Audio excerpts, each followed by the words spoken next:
O impostor do púlpito ou a chuva tamborilava nas janelas de vidro da Igreja Esperança Renovada, quando Marcos Silva ajustou pela última vez a gravata azul marinho diante do espelho embaçado do banheiro. Suas mãos tremiam imperceptivelmente enquanto observava o reflexo que o encarava de volta, um homem de 42 anos, cabelos grisalhos nas têmporas, olhos castanhos que já não conseguiam mais sustentar o próprio olhar. 3 anos. 3 anos desde que chegara àquela cidade pequena do interior, apresentando-se como pastor Marcos, recém-formado em teologia, enviado pela denominação para assumir a congregação. 3 anos mentindo para 300 almas que depositavam nele sua fé mais pura. O som do órgão ecoava pelo corredor, anunciando o início do culto dominical. Marcos respirou fundo, murmurou uma oração irônica para um Deus que talvez nem existisse e caminhou em direção ao santuário.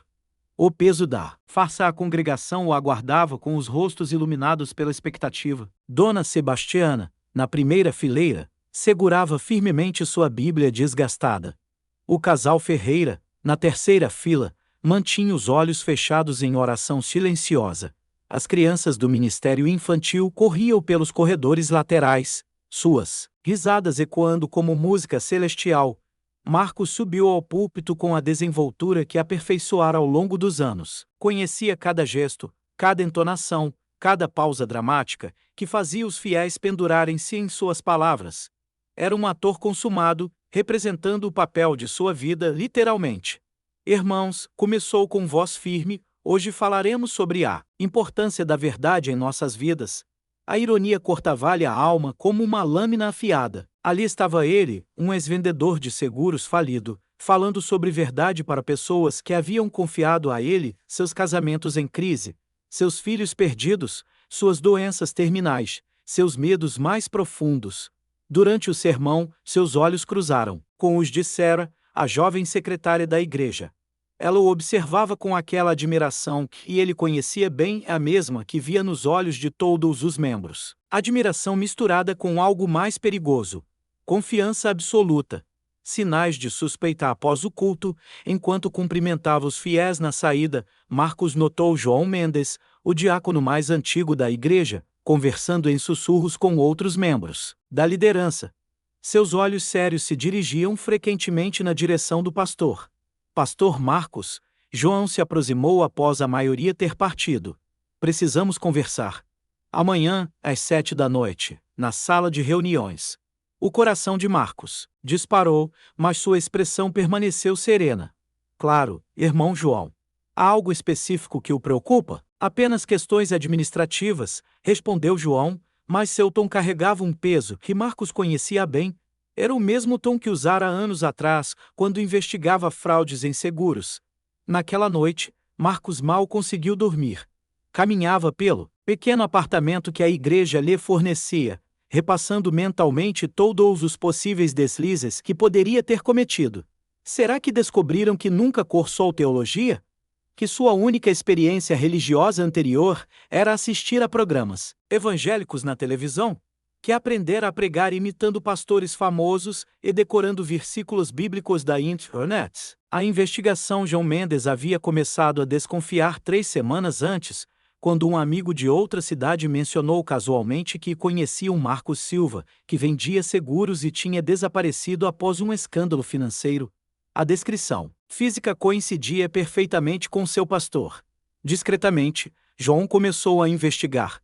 Ligou para a denominação que supostamente havia enviado Marcos. Eles nunca tinham ouvido falar dele. Pesquisou registros de formatura em seminários teológicos. Nenhum Marcos Silva com aquela descrição. Cada pista confirmava suas piores suspeitas. Não quero acreditar nisso, murmurou para sua esposa, Marta, enquanto revisava suas anotações. Este homem batizou nossa neta. Conduziu o funeral do meu pai. Como pode ser tudo mentira? Marta, com lágrimas nos olhos, sussurrou. E se for verdade? Como vamos contar para a congregação? Para as pessoas que ele aconselhou? Para as famílias que depositaram nele sua fé? O confrontou na sala de reuniões. 6 membros da liderança aguardavam Marcos. O ambiente estava carregado de tensão. João Mendes, na cabeceira da mesa, tinha diante de si uma pasta repleta de documentos. O pastor Marcos, começou João, sua voz tremendo levemente. Há quanto tempo você nos conhece? 3 anos, respondeu Marcos, tentando manter a calma.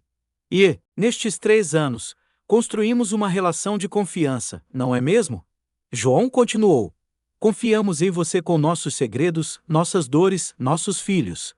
Marcos assentiu, sentindo o suor frio escorrer pelas costas. Então imagine nossa surpresa. A voz de João começou a crescer, quando descobrimos que você nunca foi ordenado pastor, que nunca cursou teologia, que seu nome verdadeiro é Marcos Silva Santos, és vendedor de seguros, procurado por estelionato em São Paulo. O silêncio que se seguiu era ensurdecedor. Marcos sentiu o mundo desabar ao seu redor. Seu primeiro instinto foi negar, inventar mais uma mentira, mas ao olhar para aqueles rostos que aprendeu a amar genuinamente ao longo dos anos, soube que chegara ao fim da linha. A confissão é verdade, murmurou Marcos, sua voz mal audível. Tudo é verdade. O choro de Marta ecoou pela sala. O diácono Paulo bateu o punho na mesa. Sera, que havia sido chamada para a reunião, tampou a boca em choque. Como pôde? Gritou Paulo. Como pode brincar com a fé das pessoas? Com suas vidas. O Marcos levantou os olhos, e pela primeira vez em anos, eles refletiam algo genuíno: dor, arrependimento, humanidade crua. Quando cheguei aqui, começou com voz quebrada. Eu estava desesperado. Havia perdido tudo: casa, família, dignidade. Vi uma oportunidade e a agarrei, sem pensar nas consequências. Pensei que ficaria apenas algumas semanas, o suficiente para me reorganizar. Ele pausou, engolindo as lágrimas. Mas então vocês começaram a confiar em mim, a me procurar nos momentos mais difíceis. E eu aprendi a amar cada um de vocês, genuinamente. Cada oração que fiz por vocês saiu do meu coração. Cada lágrima que chorei com vocês foi real e isso não justifica nada. Explodiu João. Você nos enganou. Profanou nosso templo. Zombou da nossa fé. O peso da revelação notícia se espalhou pela congregação, como fogo em palha seca. Na manhã seguinte, grupos se formavam na frente da igreja, suas vozes misturando incredulidade, raiva e dor profunda. Dona Sebastiana, a fiel da primeira fileira, segurava uma foto do batismo de sua neta nas mãos trêmulas. Será que o batismo vale? Perguntava a quem quisesse ouvir. Será que Deus ouviu minhas orações através dele? O casal Ferreira, que havia salvado seu casamento, seguindo os conselhos de Marcos, questionava se sua reconciliação tinha sido baseada em mentiras. Como podemos confiar em qualquer coisa que ele nos disse? Chorava a esposa. As crianças, inocentes demais para entender a complexidade da situação, apenas perguntavam onde estava o tio Marcos e quando ele voltaria para contar histórias bíblicas. O último sermão. Marcos pediu uma última oportunidade para falar com a congregação. Contra o conselho da liderança, que temia tumulto, eles concordaram, talvez buscando um encerramento, uma explicação que pudesse dar algum sentido ao caos emocional em que se encontravam. No domingo seguinte, a igreja estava lotada. Não apenas com membros regulares, mas com curiosos de toda a cidade que haviam ouvido os rumores. Marcos subiu ao púlpito pela última vez, sem gravata, com roupas simples, completamente transformado. Não venho aqui como pastor, começou, sua voz ecoando no silêncio absoluto. Venho como o homem falho e quebrantado que sempre fui, mas que vocês nunca conheceram. Ele contou sua história real, o filho abandonado pelo pai, a luta para sobreviver, os erros que o levaram à ruína, o desespero que o trouxe até ali e mentir sobre minha identidade, minha formação, minha autoridade religiosa, confessou, mas nunca menti sobre o carinho que desenvolvi por cada um de vocês. Nunca fingi as lágrimas que chorei pelos seus problemas ou a alegria que sente com suas vitórias. Lágrimas rolavam livremente pelo seu rosto. Sei que não tenho direito ao perdão. Sei que causei uma ferida, que talvez nunca se cure completamente. Mas quero que saibam que, mesmo sendo um impostor, vocês me ensinaram o que é a verdadeira fé. Através de vocês, conheci um amor incondicional que nunca havia experimentado. O silêncio da despedida. Marcos desceu do púlpito em meio ao silêncio absoluto. Ninguém aplaudiu, ninguém o cumprimentou, mas também ninguém o insultou. Caminhou pelo corredor central, cada passo ecoando como um tambor fúnebre na porta da igreja. Apenas Sarah o aguardava. Para onde vai agora? Perguntou ela, com lágrimas nos olhos. Não sei, respondeu Marcos. Talvez seja a hora de enfrentar as consequências dos meus atos em São Paulo.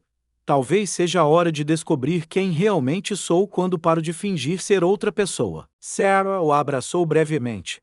Apesar de tudo, sussurrou, você me ajudou a encontrar minha fé. Isso ninguém pode tirar de mim. O ícone da verdade. Semanas depois, a Igreja Esperança Renovada continuava sua jornada de cura.